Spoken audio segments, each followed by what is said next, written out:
I'm making this video with a heavy heart.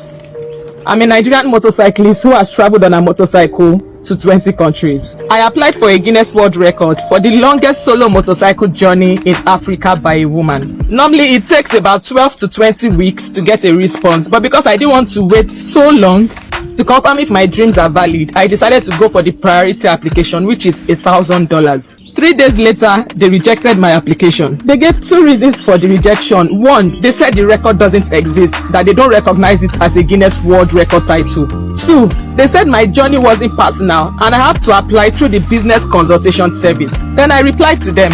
I showed them 3 people who are already holding this record they say doesn't exist. The only difference now is that I am African. I also proved beyond doubt that I am doing this 100% solo and self-funded. When they replied again, I was so hopeful.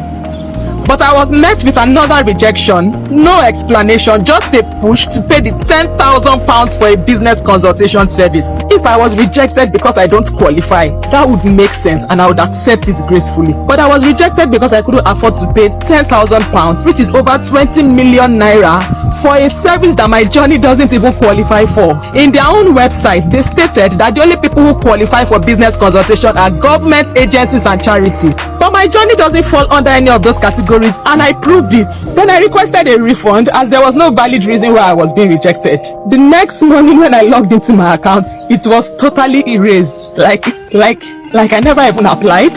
Like it never existed. Like I don't exist. For a moment, it broke me.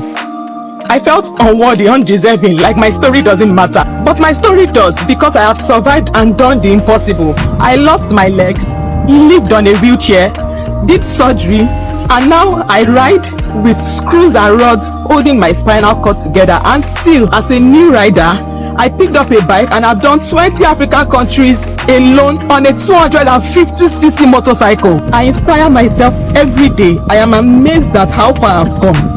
No one in the world has my story. So if they won't write my legacy, I'll write it myself. I will still do season 3.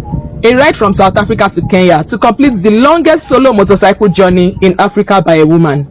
Except this time, I'll be doing it for a purpose. I'll be riding to raise funds for African female orphans like me. I've also created a new movement, a legacy platform for Africans by Africans.